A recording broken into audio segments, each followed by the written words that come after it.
"Mom, you're a burden we can't afford anymore." My daughter Nicole said those words while I was sitting at her kitchen table, 8 months after a stroke left my left leg dragging and my world turned upside down. The same daughter I'd raised alone after her father died, educated through nursing school, loved unconditionally for 43 years. She stood there in her Scrubs coffee mug in one hand, delivering her verdict like a judge sentencing a criminal. No contribution, no food. Fair is fair. I stayed silent. My hands trembled slightly as I reached for my water glass, not from the stroke this time, but from the effort it took to keep my voice steady. But inside, I was already planning her education and what fair really means. Because Nicole didn't know I owned 58% of Precision Auto Tech, the company that used to sign her ex-husband Andre's paychecks. She didn't know I own Peachtree Properties, the company she pays $3,200 rent to every month. And she definitely didn't know about the $18 million she thinks doesn't exist. Sometimes the pawn becomes the queen. And sometimes a mother has to teach her daughter the hardest lesson of all. Real quick before I tell you what happened next, subscribe if you haven't already. I want to know where you're watching from, especially if you've ever felt invisible in your own family. If you've ever been dismissed by the people you sacrificed everything for. If you've ever had a child look at you like you were a burden instead of a blessing. If you've ever been told you don't contribute when you gave them everything they have. Drop a comment with your city because I want to see how far this kind of betrayal reaches across America. Let me back up, give you the whole picture. My name is Laura Mitchell, and I'm 70 years old. 3 years ago, I buried my husband William after 45 years of marriage. He died of a massive heart attack in our bedroom in Atlanta, Georgia, holding my hand and telling me he loved me right up until his last breath. We'd built something beautiful together. A life, a family, a business empire that nobody knew about except the two of us and our financial advisor Michael Chen. William always said the quietest fortunes are the safest fortunes. He was right about that, like he was right about most things. 8 months ago I had a stroke. I was standing in my kitchen making coffee when the left side of my body just stopped working. I woke up in Grady Memorial Hospital with Nicole standing over my bed looking worried in a way that seemed almost performative. The doctor said I was lucky to be alive. My left leg would drag for the rest of my life and I'd need a cane to walk. They also said I shouldn't live alone anymore, not with the risk of another stroke, not at my age. Nicole offered immediately. "Mom, come stay with me and Jordan. We have room. You shouldn't be alone." But right then, grieving William and terrified of being helpless and alone, I said yes. I sold my house in Buckhead, the beautiful 4-bedroom where I'd raised Nicole and where William and I had spent our happiest years. I packed up 45 years of memories into boxes and moved into Nicole's rental house in East Atlanta. That's when things started to change. Small things at first. Comments that seemed innocent but carried weight underneath. Nicole mentioning how expensive groceries were getting always when I was eating, sighing heavily when she came home from her nursing shifts and found me watching television, asking pointed questions about my monthly Social Security check, which was $1,800, acting like it should cover more of the household expenses than it possibly could. My grandson Jordan was different. At 18, he was heading into his senior year of high school with college applications on the horizon. The boy had his grandfather's mind sharp and curious, and his heart too. He'd help me up the stairs when my leg was particularly bad. He'd sit with me in the evenings and tell me about his robotics club and his dream of studying engineering at Georgia Tech. Jordan saw me as his grandmother. Nicole was starting to see me as something else entirely. The comments escalated. Nicole would talk about me in third person while I was sitting right there. "Jordan, your grandmother really needs to be more careful about leaving lights on. Electricity isn't free." Or she'd mention to friends on the phone within my hearing about how hard it was supporting an elderly parent on a single nurse's salary, like I was some charity case she'd taken in off the street instead of the woman who'd worked 2 jobs to put her through nursing school. I started noticing other things too, how Nicole's eyes would linger on my purse when I'd come back from doctor's appointments, how she'd ask casual questions about my bank accounts, about life insurance policies, about what would happen to my assets when I died. The questions were always framed with concern. "Mom, I just want to make sure everything's in order, you know, in case something happens," but there was something hungry underneath the concern, something that reminded me of William's warning. 3 days before William died, he gave me a letter. Made me promise not to open it until after he was gone. I'd opened it 6 months ago, sitting alone in my bedroom in Nicole's house, and the words had cut through me like a knife. "My dearest Laura," the letter began in William's careful handwriting. "If you're reading this, I'm gone and you're facing something difficult. I need you to know I've been watching Nicole, and I'm worried about what I see. She's been asking questions about our finances, about inheritance laws, and life insurance policies. She thinks I don't notice, but I see the way she looks at us now. Not like her parents, but like obstacles to something she wants." William had seen it. 3 years before he died 4 years ago now, he'd seen what was coming. And he'd written it down as a warning, as insurance, as proof that I wasn't imagining things when my daughter started treating me like a burden instead of her mother. The letter continued. "Laura, I know you'll want to trust her. I know you'll want to believe the best about our daughter, but I'm begging you to be careful. Test her character before you trust her with your life, because I don't think she sees you as her mother anymore. I think she sees you as her inheritance." That letter had lived in my dresser drawer for 6 months, a weight I carried alone. And now, this morning, Nicole had finally said it out loud. The thing she'd been building toward for 8 months. No contribution, no food. Fair is fair. I looked at my daughter standing there in her purple scrubs with the hospital logo on the chest, the same scrubs I'd helped pay for when she was in nursing school working part-time at Target. The same daughter I'd sat up with through fevers and nightmares and heartbreaks. The same daughter I'd walked across the stage at her nursing school graduation so proud I'd cried through the entire ceremony. She was looking at me now like I was a problem to be solved, an expense to be cut, a burden to be managed. "What exactly are you saying, Nicole?" I asked quietly, giving her one more chance to pull back from the edge. She straightened her shoulders, that familiar look of righteous determination crossing her face. The same expression she'd worn as a child when she'd convinced herself that taking her brother's toys was justified because he wasn't using them properly. Except Nicole never had a brother. That expression had always been about taking things she thought she deserved. "I'm saying that Andre's alimony stopped 8 months ago. I'm saying that I'm supporting you and Jordan on one income.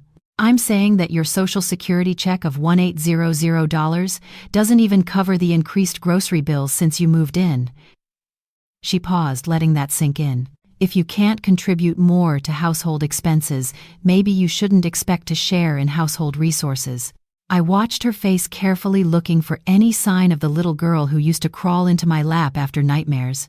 Looking for any trace of love underneath the calculation. I didn't find it. "So what you're telling me is that if I can't pay more money, I don't eat?"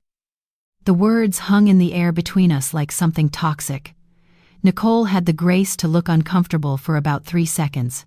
That's not how I'd phrase it, but essentially yes. Resources are limited. Fair is fair. That phrase again, fair is fair. Like fairness was a simple equation she could balance with cold logic. Like 43 years of sacrificing for her counted for nothing against her current inconvenience.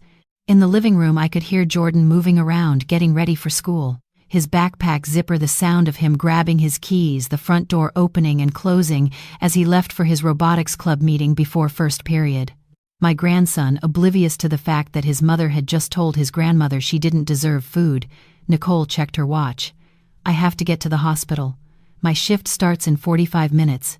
We can talk more about this tonight, but I need you to start thinking seriously about your options.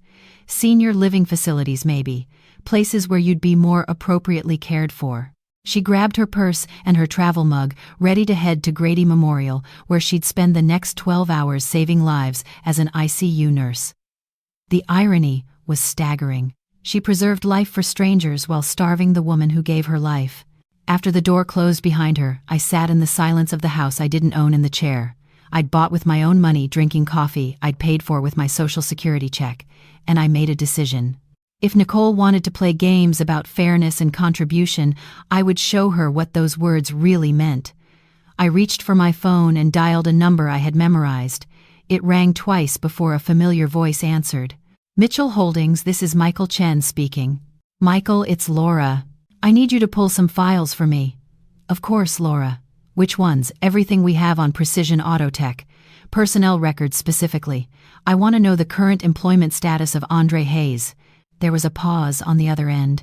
"Andre Hayes, your former son-in-law, yes." The one who used to work there before someone at the executive level made a very specific personnel decision 10 months ago. Michael's voice was carefully neutral. Laura, you know I supported that decision at the time.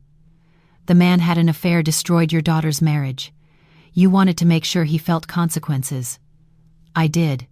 And he has. But circumstances have changed and I need to know his current situation. There was the sound of typing. Andre Hayes was terminated 10 months ago from his position as shift supervisor. He's been unemployed since then. Our sources indicate he's been trying to get his job back for months. Multiple calls to HR, letters to management, even attempted contact with board members. All denied per your standing instructions. Good. That's what I needed to know. Laura, may I ask what you're planning? You may ask, but I'm not ready to answer yet. Just keep that file accessible. I have a feeling I'm going to need it soon. After hanging up with Michael, I sat for a long moment looking around Nicole's rental house. The house she paid $3,200 a month for, to Peachtree Properties. The property management company I owned through a shell corporation William had set up 15 years ago. Nicole had no idea her rent checks went into my accounts. Had no idea that every month she complained about housing costs she was actually paying her mother. Just like she had no idea that Precision Autotech, the company that had employed Andre for 14 years before I'd had him quietly terminated, was 58% owned by Mitchell Holdings. My company, my decision, my power? I'd made that call 10 months ago, when Nicole filed for divorce, when she'd come to me crying about Andre's affair with Carmen Rodriguez, a woman from his shift. I'd been so angry on Nicole's behalf. So ready to punish the man who'd hurt my daughter. I'd used my silent ownership of his employer to destroy his career. It had seemed like justice at the time. Now I wasn't so sure. Because here's what I'd learned in the 8 months since moving into Nicole's house. My daughter wasn't the victim I'd thought she was. She was someone who'd learned to see people as resources to be used or obstacles to be removed. And I'd enabled that thinking by wielding my power on her behalf without question. William had tried to warn me. His letter had been explicit. Laura, she's becoming someone who takes and never gives back. Someone who sees love as a transaction instead of a gift. Test her before you trust her, because I don't think our daughter has the character we hope to give her. I'd ignored that warning for 6 months. Told myself William was being paranoid, that grief and illness had made him see darkness where there was only Nicole's natural concern for her aging parents.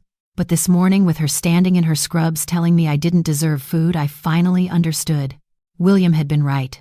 I stood up slowly, my cane supporting my weight, my left leg dragging slightly as I made my way to my bedroom.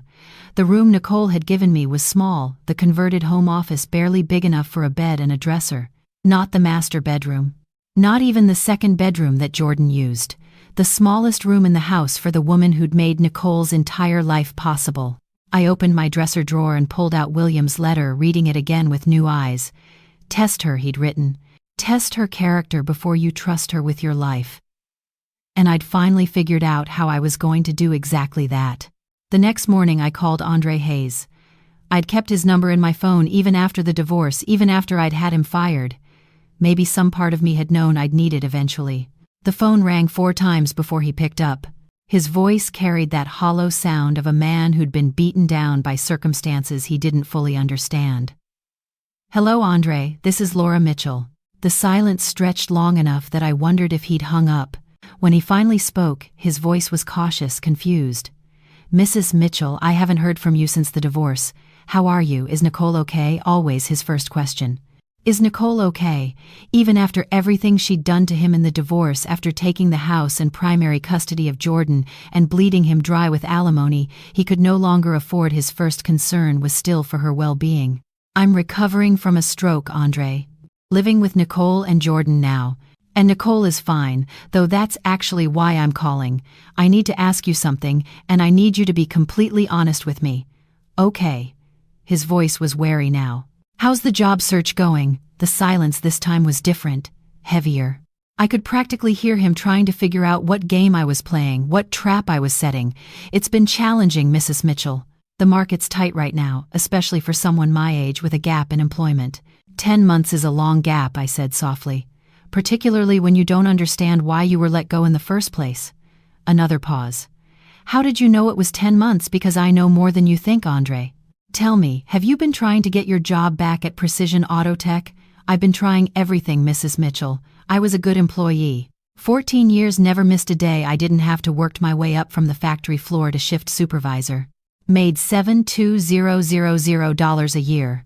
Then one day I'm called into HR and told my position is being eliminated. No warning, no performance issues, just eliminated. They gave me 2 weeks severance and showed me the door. And you've been trying to get back in ever since? Yes, ma'am. I've called, written letters, tried to reach board members. Nobody will even talk to me. It's like I've been blacklisted, but I don't know why. Do you want to know why? The question hung in the air between us. Mrs.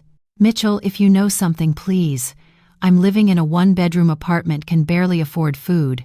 I can't pay the alimony the court ordered. I can barely afford to take Jordan out for dinner once a month. I want to provide for my son, but I can't provide for anyone when I don't have income. You were fired because I had you fired. The words came out flat, factual. No cushioning, no softening, just the truth. What his voice cracked on the word. When Nicole told me about your affair with Carmen Rodriguez, when she told me you'd destroyed 15 years of marriage, I was furious. I used my influence to make sure you lost your job. I wanted you to feel consequences for hurting my daughter. I heard him breathing on the other end, processing information that was rewriting his understanding of the past 10 months. You have that kind of power. I own 58% of Precision Auto Tech, Andre, through Mitchell Holdings, LLC. I've been a silent partner for years. When I call the executive team and tell them I want someone gone, they listen. The silence stretched even longer this time. I let it sit, let him absorb what I was telling him. Mrs. Mitchell, he finally said, his voice tight with controlled anger. Do you have any idea what you did to me? I know exactly what I did. I destroyed your career to punish you for your affair. At the time, it seemed like justice. Now, I'm not so sure. Why are you telling me this? Why now? Because circumstances have changed. Because I've been living with Nicole for 8 months, and I've learned some things about my daughter that make me question who the real victim was in your marriage. What are you talking about? This morning Nicole told me that if I can't contribute more money to the household, I don't deserve to eat. No contribution, no food. Those were her exact words to the woman who raised her, who worked 2 jobs to put her through nursing school, who gave her everything she has. Andre was quiet. When he spoke again, his voice was different. Softer. Sad. Mrs. Mitchell, I'm not going to pretend the affair was right. I made a terrible mistake with Carmen. But I need you to understand something about my marriage to Nicole. What's that? She's been telling a story about what happened, about how I destroyed everything. But that's not the whole truth. I'm listening. The affair happened because I was already checked out of the marriage. Because living with Nicole was like living with someone who kept score of every single thing. Every dollar I spent, every minute I wasn't working, every choice I made, she tracked it all like I owed her something. Like being her husband meant being in permanent debt. Go on. When Jordan was born, I thought things would get better. I thought having a child would soften her. But she just added him to the ledger. Kept track of every diaper. I didn't change every night. Feeding I missed because I was working overtime. She'd bring up things from months ago, years ago, use them as weapons whenever we disagreed about anything. I started working longer hours just to avoid coming home. That's when I met Carmen. She was kind, uncomplicated. She didn't keep score. She just enjoyed my company. The affair lasted 3 months before Nicole found out. When she did, she didn't cry or ask me to end it. She smiled, like she'd been waiting for me to make a mistake big enough to justify everything she was about to do. And what did she do? She hired the most aggressive divorce attorney in Atlanta, took the house we'd bought together even though I'd paid the down payment, got primary custody of Jordan even though I'd been an involved father, demanded alimony that left me with barely enough to survive.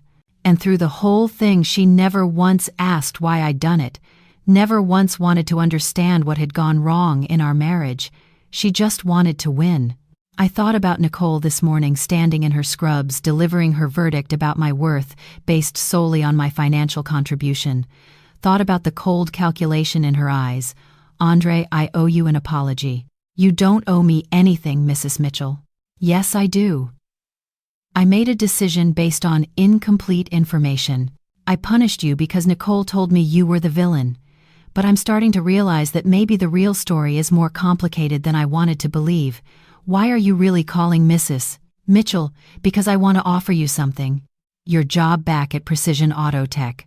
Full reinstatement, same position, same salary. I can make one phone call and it's done. The silence was absolute. When Andre finally spoke, his voice was thick with emotion he was trying to control. Why would you do that? After everything? Because I'm about to test my daughter's character. And I need you to be part of that test. I need you to go back to work, start paying alimony again, and watch what happens when Nicole suddenly has money coming in. I think it's going to tell me everything I need to know about who she really is. Mrs. Mitchell, I don't understand. You will. But first I need to know if you're willing to help me. If you're willing to play along with something that might hurt in the short term but could teach Nicole a lesson she desperately needs to learn. What kind of lesson? The kind of lesson about fairness and contribution and what it really means to take care of family. The kind her father tried to warn me she needed before it was too late.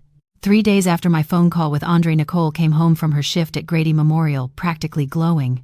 She burst through the front door with an energy I hadn't seen in months, dropping her purse on the counter and pulling out her phone to show me something. Mom, you won't believe this. Andre got his job back at Precision Auto Tech. Full salary, full benefits. He starts Monday. I looked up from the book I'd been reading, carefully arranging my expression into mild surprise. That's wonderful news, sweetheart. I'm happy for him. For Jordan, I mean. Having his father employed again will be good for the boy.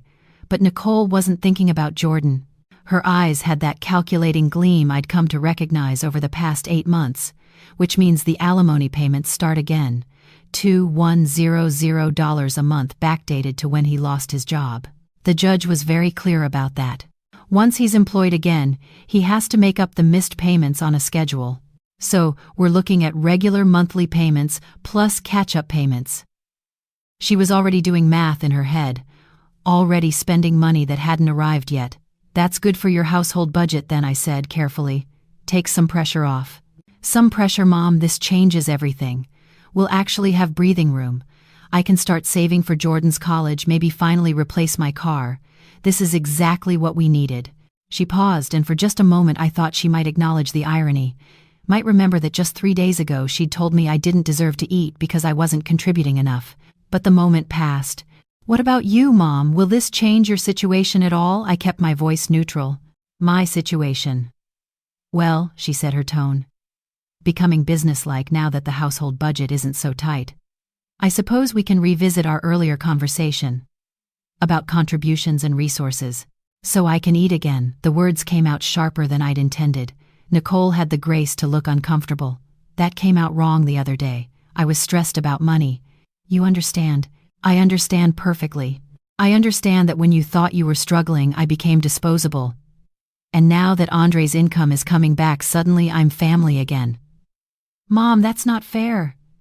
Fair is fair, Nicole. Those were your words. I'm just learning what they mean. She opened her mouth to argue, then seemed to think better of it.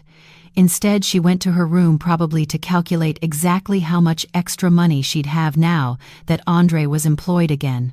I waited until I heard her shower running, then I made my way slowly to my bedroom and called Michael Chen. Michael, it's Laura. The pieces are in place. I need you to do something for me. What do you need? I need you to set up a separate account that appears to be mine. Checking account, savings account, something Nicole could access if she knew the account numbers. Seed it with $150,000. Make it look like it's been sitting there untouched for years. Laura, what are you planning? I'm planning to leave some breadcrumbs. I'm planning to see if my daughter is the person William warned me about, or if there's still some part of the girl I raised left inside her. Michael was quiet for a long moment. You're testing her. William's letter said to test her character before trusting her. So yes, I'm testing her, and if she fails, then I'll know the truth, and I'll deal with it accordingly. But Michael, I need you to understand something. I don't want to believe this about Nicole. I'm hoping, praying even that I'm wrong, that she'll surprise me, that when given the opportunity to exploit me, she'll choose love instead. And if she doesn't, if she takes the money, then I'll know my daughter sees me as an inheritance instead of a mother, and I'll have the evidence I need to protect myself. Over the next 2 weeks, I watched Nicole carefully. Watched how she changed now that money was coming in again. The comments about grocery costs stopped. She started being nicer to me, more solicitous, asking if I needed anything, offering to pick up items when she went shopping. But there was something performative about it. Like she was playing the role of devoted daughter now that I wasn't a financial drain. Jordan noticed too. One evening, when Nicole was working a night shift, he came and sat with me in the living room. "Grandma, can I ask you something?" "Of course, sweetheart. Why is Mom being so different now?" "Different how? She's being nicer to you." "Which is good, I guess. But it's weird because nothing really changed except Dad getting his job back." "You're very observant, Jordan. Your grandfather would be proud. He was like that too. Notice things other people missed. Do you think Mom only cares about money? I think your mother is going through something complicated. She's been hurt, she's struggling, and sometimes when people feel scared about survival, they make choices they wouldn't normally make. That's a nice way of saying she was mean to you when we were broke and now she's nice because Dad's paying again." I didn't say it wasn't true. I just said it was complicated. Jordan was quiet for a moment. "Grandma, do you have money? Why do you ask that?" "Because sometimes I see you on the phone talking about accounts and holdings and stuff. And you don't seem worried like Mom does. You seem like you're planning something. You are very much your grandfather's grandson." He smiled, but it didn't reach his eyes. "Are you okay? Are we okay? We're going to be fine, Jordan. I promise you that. But I need to know, something is going to happen, isn't it? Something big, something is going to happen. But when it does, I need you to trust that I'm doing it because I love you and your mother. Even if it doesn't look like love at first." It took Nicole exactly 3 weeks to find the account information. I'd left it where she'd find it, tucked inside a folder labeled medical records in my bedroom dresser. Not obvious, but not hidden either. The kind of place a daughter helping her elderly mother organize paperwork might naturally look. I knew she'd found it when her behavior changed again. Suddenly she was very interested in my medical appointments, offering to drive me, coming into the examination rooms with me, asking Dr. Foster detailed questions about my prognosis, my life expectancy, whether another stroke was likely. The questions were framed with concern, but I could hear what she was really asking. "How much time do I have to wait? When will this money become mine, doctor?" Foster, bless him, saw right through it. "Mrs. Mitchell is recovering remarkably well," he told Nicole during one appointment. "Her blood pressure is controlled, she's doing physical therapy for her leg, and her cognitive function is excellent. I'd expect her to live many more years with proper care." I watched Nicole's face fall slightly before she caught herself and rearranged it into an expression of relief. "That's wonderful news," she said, but her eyes told a different story. That evening I noticed my checkbook was slightly out of place. Not much, just a 1/4 inch from where I'd left it. Someone had been looking through it. The next day I received a call from my bank about a request to add an authorized user to my checking account. A woman claiming to be my daughter had called, explaining that her elderly mother was recovering from a stroke and needed help managing her finances. She'd provided my social security number, my birth date, my mother's maiden name, all the security questions she'd learned over years of helping me with paperwork. I declined the request and called Michael Chen immediately. "She's making her move.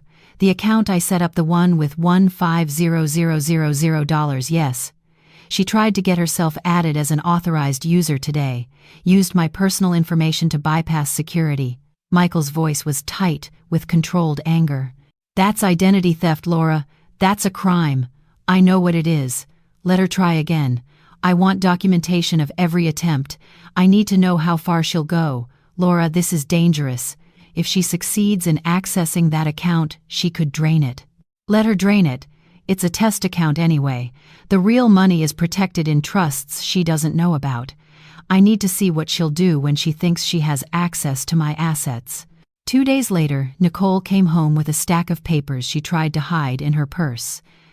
But I saw them glimpses of legal letterhead phrases like durable power of attorney and healthcare proxy. She was building a case for control. That night after she went to bed, I went through her purse, found the papers from an elder law attorney named Robert Marshall. The consultation notes were chilling. Client reports mother age 70, recovering from stroke. Cognitive decline suspected. Client concerned about mother's ability to manage finances and make medical decisions, seeking guidance on obtaining guardianship or conservatorship, cognitive decline suspected. I'd just had a full neurological evaluation 2 weeks ago. Dr. Foster had declared my mind sharp as ever. But Nicole was building a narrative, creating a paper trail that painted me as incompetent. She was preparing to have me declared unable to manage my own affairs so she could seize control of assets she believed I had. I photographed every page with my phone and sent them to Michael Chen and to Janet Torres, the attorney who'd been my friend for 20 years. Janet called me within an hour. "Laura, this is elder abuse. This is fraud. She's fabricating cognitive decline to steal from you." "I know, but I need more. I need to catch her in the act, not just in the planning stages. Janet, I need you to do something for me.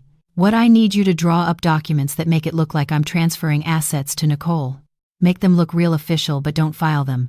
I want to see if she'll try to force me to sign them. Laura, that's dangerous.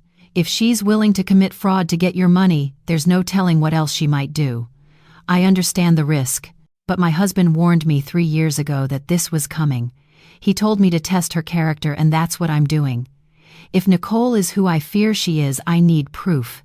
Legal proof that will hold up if I need to protect myself. And if she's not, if there's still good in her, then she'll stop herself before it goes too far. I need to know which daughter I have, Janet. The one I raised, or the one William saw coming." Janet sighed. "I'll prepare the documents. But Laura, promise me you'll be careful. Promise me you won't let this go too far. I promise." But even as I said it, I wondered if it was already too far. Wondered if the daughter who'd told me I didn't deserve food was already too far gone to save. That weekend, Nicole announced she'd found a wonderful senior living facility in Marietta. Peachtree Senior Village, she said, showing me the glossy brochure. Beautiful apartments, on-site medical care, social activities. "I think you'd be so much happier there, Mom. Happier than living with my own family. Well," she said carefully, "it would give you independence, your own space, and honestly it would give me and Jordan our house back. We've been a little cramped with 3 people. The house has 3 bedrooms, Nicole. Jordan and I each have 1. You have the master." "What exactly is cramped?" She flushed slightly. "You know what I mean. It would just be easier." "Easier for whom?" "For all of us. And Mom, I hate to bring this up, but the cost is $4,500 a month. I know your Social Security won't cover it, but I was thinking we could use some of your savings. The savings account I saw statements for. You went through my personal papers. I was helping you organize. That's what daughters do. They help. Jordan was the one who caught her. I hadn't asked him to watch, hadn't warned him about what his mother was doing, but my grandson had his grandfather's instincts, and he'd been paying attention. He came to my room one evening while Nicole was working a night shift, his face pale and his hands shaking. He was holding his phone. "Grandma, I need to show you something. I need you to see this before I lose my nerve." "What is it, sweetheart?" He sat down next to me on the bed and opened his phone to a voice recording app. "I've been recording things. I know I shouldn't have. I know it's probably wrong, but something felt off and I just started hitting record whenever Mom talked to you about money or the nursing home or your health. Grandma, you need to hear this." He pressed play. Nicole's voice filled the small room, clear and cold. The recording was from 2 days ago, a phone conversation Jordan had captured. "I'm telling you, Robert, she's competent enough to be a problem. She questions everything, remembers everything. I need you to help me build a stronger case." The voice on the other end, the attorney Robert Marshall, responded. "The medical documentation you've provided isn't sufficient. Dr. Foster's reports show she's cognitively intact. We'd need a different doctor, someone willing to evaluate her and find concerns. Can you arrange that? I can arrange anything if the price is right. The key is getting her to sign the power of attorney before she realizes what's happening. Once I have legal authority, the rest is just paperwork." Jordan stopped the recording, his eyes filled with tears. "There's more, Grandma.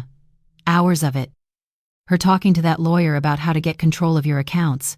Her calling nursing homes and lying about your mental state. Her telling her friends that you're becoming senile and she's worried about your safety. She's building a whole fake story about you being incompetent." I pulled my grandson into a hug, feeling him shake against me. "Jordan, I need you to listen to me very carefully. I know about what your mother is doing. I've known for weeks. He pulled back, confusion on his face. You knew. Why didn't you stop her? Because I needed to see how far she'd go. I needed to know if she'd stop herself, or if she'd keep pushing until she crossed a line she couldn't come back from. His eyes widened with understanding. You were testing her. Like Grandpa's letter. You told me about that. I didn't tell you directly, but you're perceptive. Yes, like your grandfather's letter. He warned me this might happen, and I needed to see if he was right. Jordan was quiet for a long moment. He was right, wasn't he? Mom's really going to do this. She's really going to try to take everything from you and lock you away. I don't know yet. That's why I need these recordings. Can you send them to me? I need to give them to my attorney. He nodded and started transferring files. Grandma, there's something else you should know. Last week, Mom went to your bank. I followed her. I know I shouldn't have, but I was worried. She tried to withdraw money from your account. Told them she had power of attorney, even though she doesn't. The teller wouldn't let her without documentation, so she left angry. How much did she try to withdraw? He checked his phone. $2,500. She told the teller it was for your medical care for treatments you needed. $25,000. A test withdrawal, probably, seeing if she could access the money before making a larger move. Jordan, I want you to understand something. What your mother is doing is wrong. It's illegal, it's immoral, and it's breaking my heart. But she's still your mother. If this goes where I think it's going, you're going to have to make some hard choices about your relationship with her. I know, Grandma. I've been thinking about that a lot. He paused, choosing his words carefully. I love my mom, but I don't like who she's become. And I don't understand how the woman who takes care of sick people at the hospital can be so cold to her own mother at home. People are complicated, Jordan. Your mother is under stress. She's been hurt by your father's affair and the divorce. She's raising you alone and working long hours. Sometimes pressure reveals character, and sometimes it distorts it. I'm not making excuses for her, but I want you to understand that she wasn't always like this. There was a time when Nicole was kind and generous and loving. I raised that girl. I just don't know if she still exists underneath all this anger and fear. Do you think she can change if she faces consequences? I think people can change if they want to, but they have to want to, and they have to face the full weight of what they've done. That's why I can't stop this yet. I need her to make her final choice. What if her final choice is to hurt you? Then I'll have Jordan and Janet and Michael and all the evidence we've gathered to protect me. Your mother may think I'm a helpless old woman, but I'm not. I'm a woman who built a business empire with your grandfather. I'm a woman who survived his death and my stroke, and 8 months of living with a daughter who sees me as an obstacle. I'm stronger than she thinks. He smiled slightly. You're like Grandpa. He always said still waters run deep. Your grandfather was a wise man. That's why I listened when he warned me about this. And that's why I'm going to see it through no matter how much it hurts. 2 days later, Nicole made her final move. She came home with papers, the ones Janet had helped me identify as fraudulent power of attorney documents. She had a notary with her, a woman named Patricia Chen, who ran a mobile notary service. Mom, Nicole said, her voice sickly sweet, I need you to sign some papers. Just routine healthcare documents. Making sure everything's in order in case you have another stroke. I looked at the papers. They were labeled healthcare proxy, but the fine print gave Nicole complete control over all my assets, all my medical decisions, all my legal affairs. It was a total takeover disguised as simple planning. I looked at Nicole standing there with the notary with her fake papers and her fake smile, and I made my decision.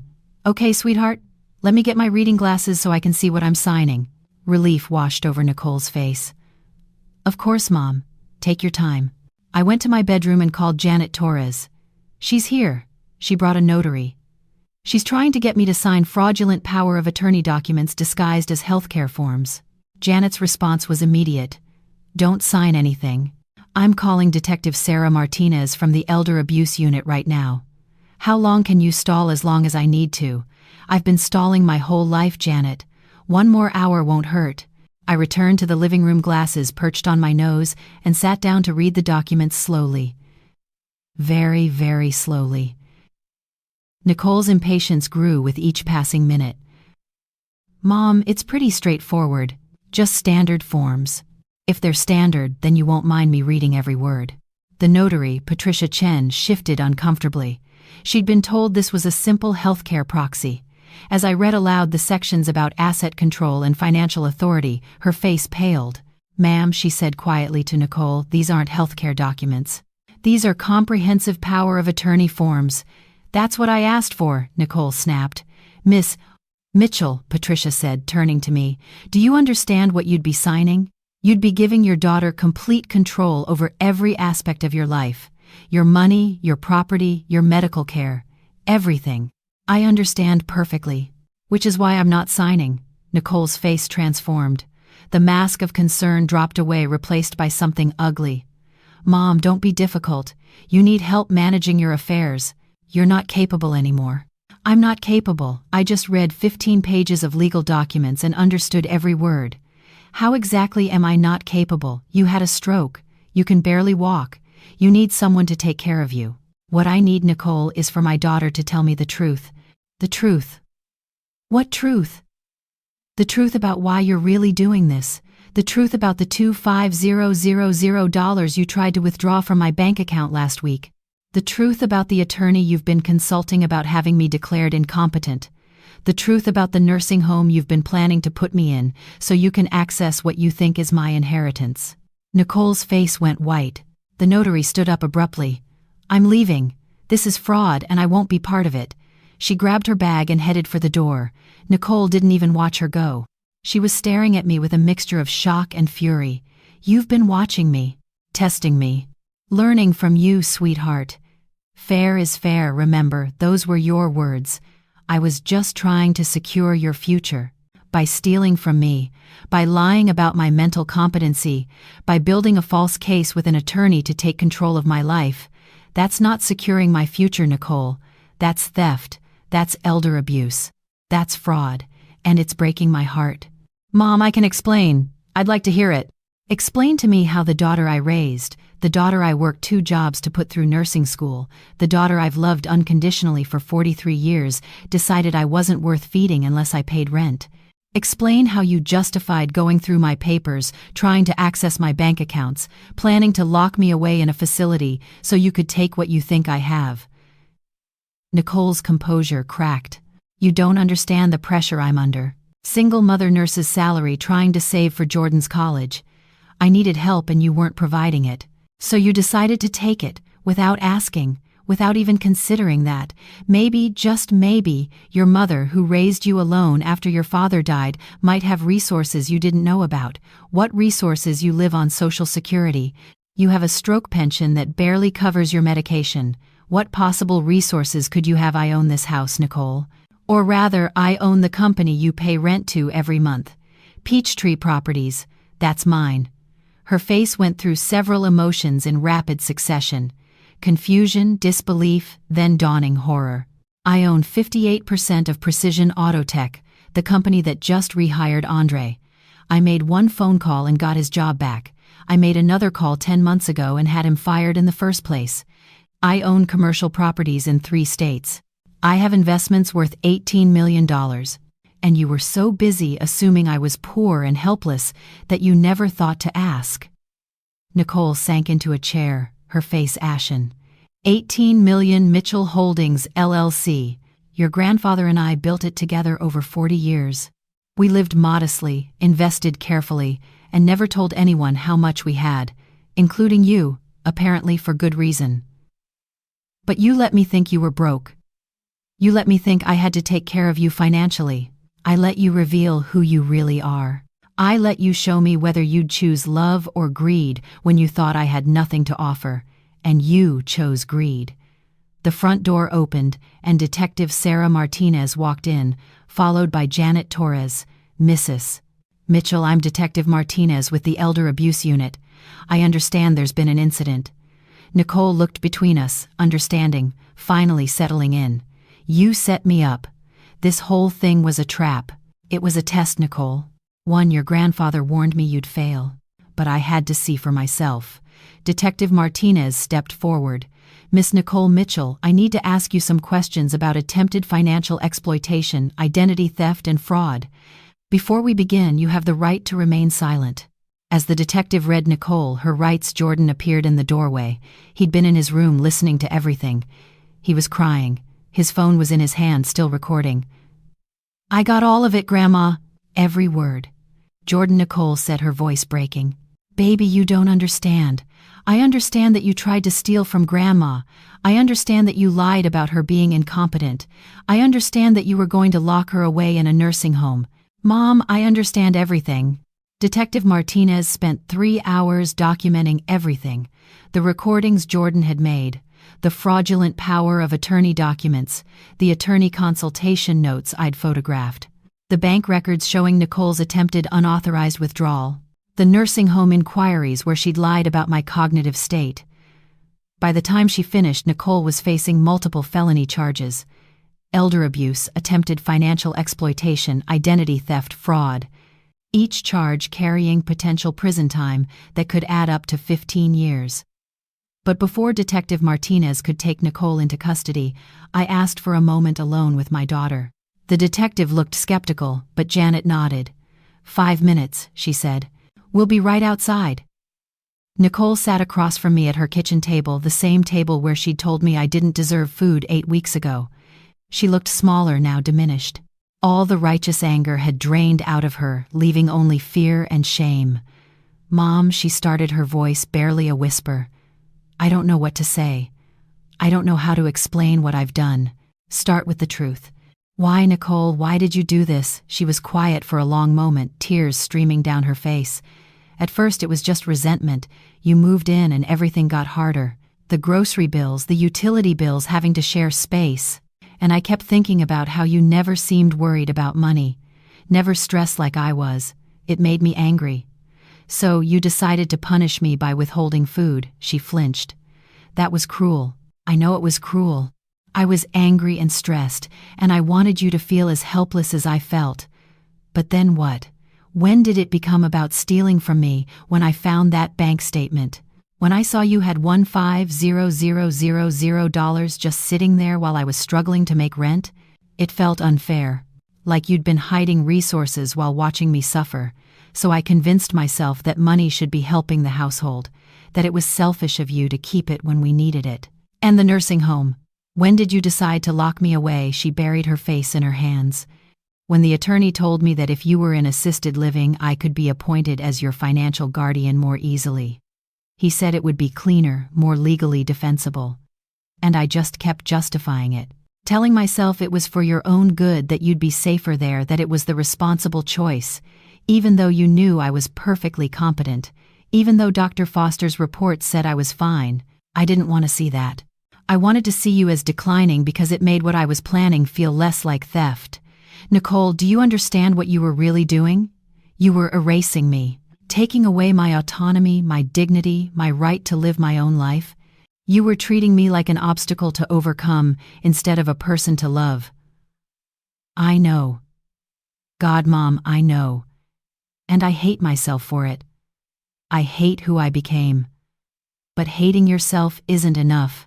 The question is, what happens now?" She looked up at me with desperate hope.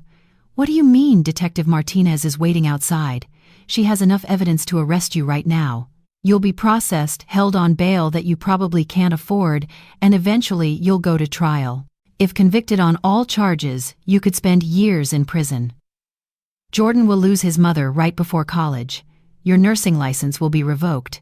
Your entire life will be destroyed. I know all of that. And you deserve to know it. You deserve to face consequences for what you tried to do to me. But I want to offer you an alternative." "What kind of alternative?" "Complete restitution of every penny you tried to steal, even though you didn't succeed. Professional counseling minimum twice a week for a year, with a therapist who specializes in family dynamics and financial abuse. 200 hours of community service working with elder abuse prevention programs. A formal, legally binding agreement that you will never have any legal authority over my affairs or Jordan's inheritance. And if you violate any part of this agreement, if you miss one therapy session or one restitution payment, the criminal charges come back immediately, and Detective Martinez will prosecute you to the full extent of the law." Nicole stared at me. You'd do that, you'd give me a chance after everything I did. I'd do it for two reasons. First, because Jordan shouldn't have to lose his mother to prison if there's another way. He's already lost enough with the divorce. And second, because your father's letter said to test your character. You failed the test, Nicole. You failed it badly. But maybe, just maybe, you can learn from failing. Maybe you can become someone who passes the next test. But Mom, the restitution. You said $82500. I don't have that kind of money. Then you'll work for it. Second job, weekend shifts, sell everything you own that isn't essential. You'll pay it back at $1500 a month minimum, more when you can afford it. It'll take you years, and every payment will remind you of what you almost did. Every dollar will be a lesson in what it means to value family over money. She was crying harder now. I don't deserve this mercy. No, you don't. But I'm not giving it to you because you deserve it. I'm giving it to you because I'm your mother, and because somewhere underneath all this greed and fear is the daughter I raised. I'm giving you a chance to find her again. Jordan appeared in the doorway again. He'd been listening. Mom, he said quietly, Grandma's giving you something incredible. Don't waste it. Don't make me regret not wanting you to go to prison. I won't, Jordan. I swear I won't. Nicole turned back to me. Mom, I'm so sorry. I know you are. But sorry isn't enough. Change is what I need to see. Real, lasting, painful change. 8 months later, I'm sitting in my new apartment overlooking Piedmont Park in Atlanta. It's a beautiful 2-bedroom in a building I own through Mitchell Holdings, though the other residents don't know that. I moved out of Nicole's rental house 3 weeks after the confrontation. Not out of anger, but because we both needed space to heal and rebuild on different terms.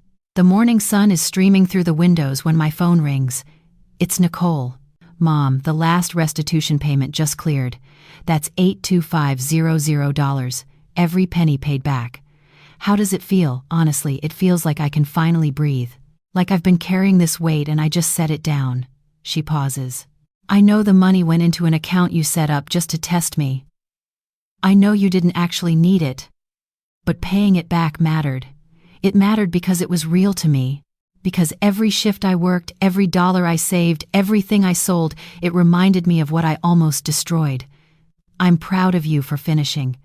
Your therapist says you've been doing good work, Dr. Harrison has been amazing.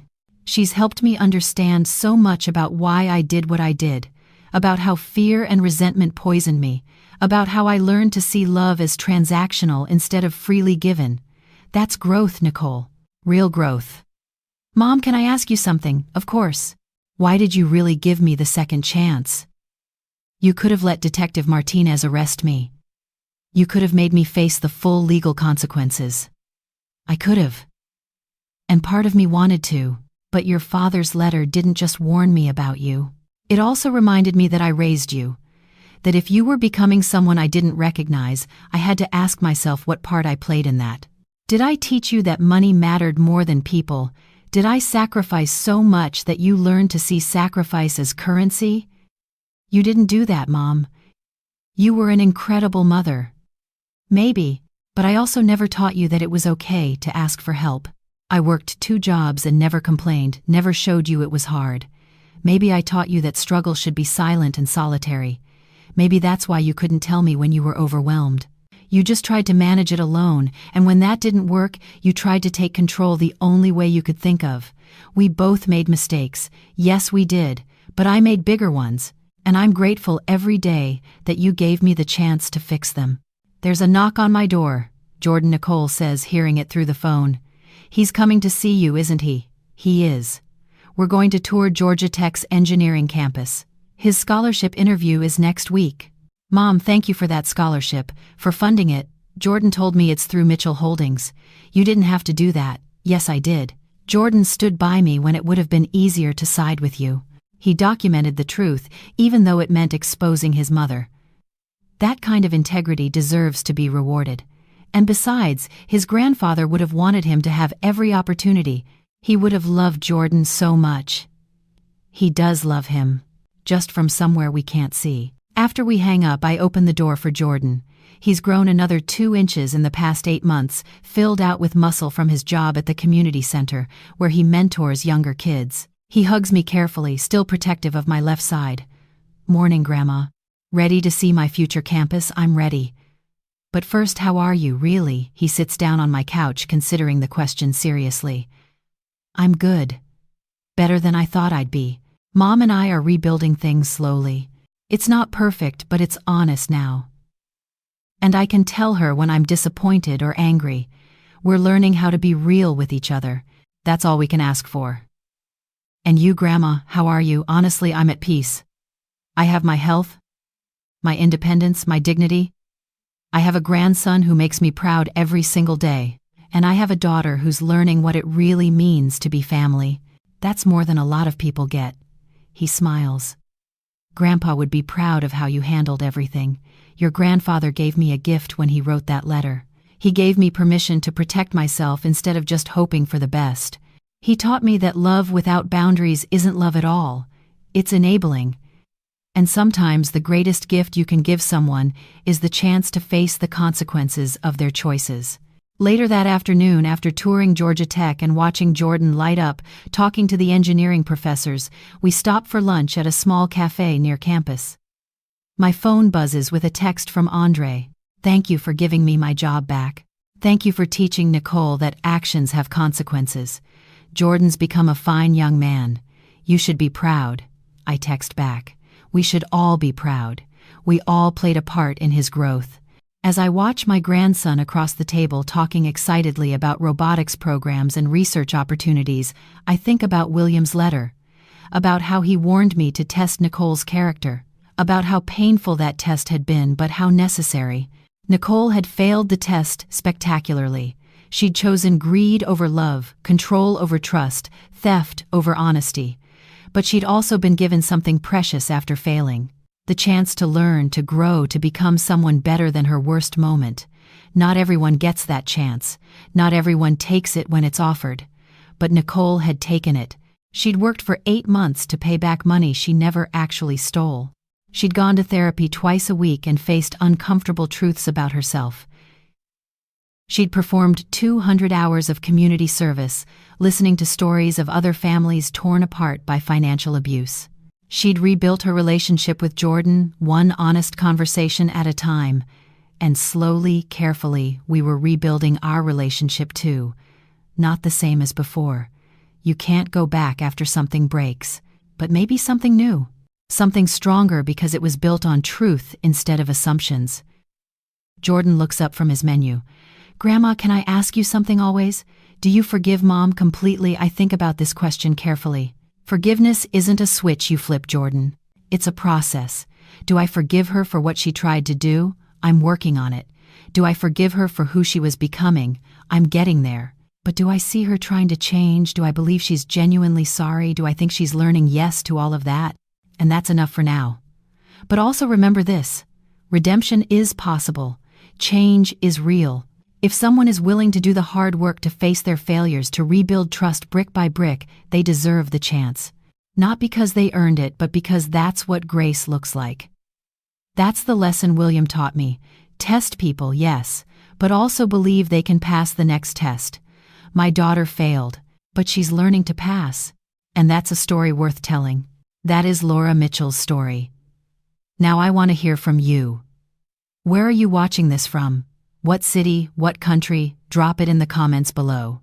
I love seeing our global community come together over these powerful stories about mothers who refuse to be victims, about daughters who learned that greed destroys families, and about the moment when testing someone's character becomes absolutely necessary for survival.